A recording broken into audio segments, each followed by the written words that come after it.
Hey everyone, it's Ed Gutowski here. Hey, I wanted to really quickly just kind of apologize for last week. We had a camping trip that started on Wednesday, and I was gone for 3 days, and it was something that my wife had planned, and I wasn't able to get out of. So I normally will be a lot quicker to respond to all of your papers.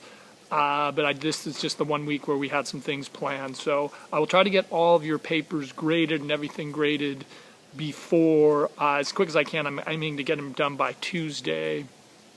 And what I did want to do was to continue our lecture and kind of talk about rhetoric and argument.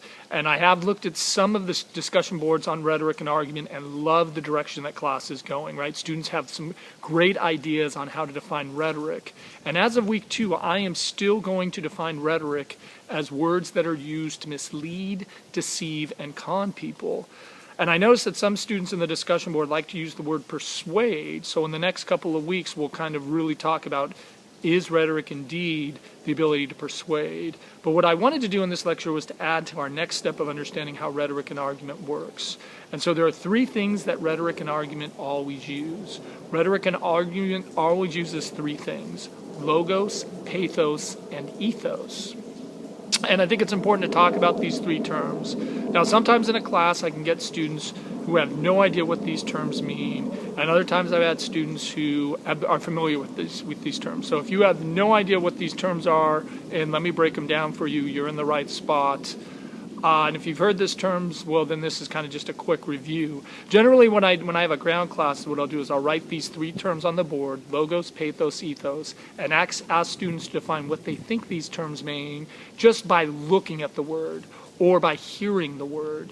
And I love what students come up. So when I write the word logos on the board, sometimes students come up with facts. Sometimes students come up with statistics. And then sometimes students come up with logic. So notice logos is the easier of the 3 terms to remember because logos looks like logic, it sounds like logic, and in fact that's what logos is, right? But it would make sense if you want to define rhetoric as the ability to persuade, then I would want to use logic, right? If I'm going to use rhetoric to persuade, I'm going to want to use facts and statistics. So that's why I like when students come up with something on their own just by looking or hearing what the word is. But logos is an appeal to logic. So the second word is called an appeal, is pathos. And so what I try to do with pathos is I always try to remember what the P stands for. So the P is, I always think of P as, okay, passionate, right? And so pathos stands for emotion, right? So you can think about if you have a speaker and they are very passionate, right? They're going to cater to emotion. If you want to accept my definition of rhetoric as the words used to manipulate, deceive, and con people, right? That would make sense that we want to appeal to people's emotions because we're all passionate human beings. So pathos is emotion. The last term is ethos, and generally students can kind of define ethos in 2 ways. Sometimes students define ethos as ethics and morals, but I will define ethos as character and authority. I won't define ethos as ethics or morals because later on in the term we're going to look at a specific type of argument called stasis theory that will address the ethical and moral issue. So I'm going to address ethos as character and authority. And so this is the one that kind of confuses students. What do you mean by character or authority? So when I sometimes use an example in class, I said, okay, here is the example. You have the opportunity to have this class taught for the rest of the semester from a PhD at Harvard. He's got his PhD in rhetoric and argument. He got his undergraduate degree at Stanford University. He wrote the New York Times best-selling book on rhetoric and argument. And all the students love him. And the reason that I use this example is because this is someone who has really kind of a great example of ethos, character, and authority, right? He teaches at Harvard, which is the best university, one of the best universities in the country, right? He got his undergraduate at Stanford, right? He wrote a New York Times best-selling book.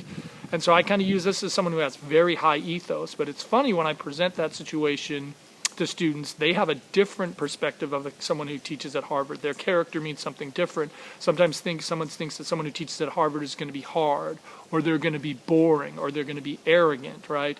But I use that example, okay, here is ethos, trying to give someone the highest regards to ethos, their character and authority. I sometimes, if we want to talk in the sports world, right, we can think about a company like Nike. Nike uses the ethos of Michael Jordan, right? They use the character and authority of the greatest basketball player of all time, right?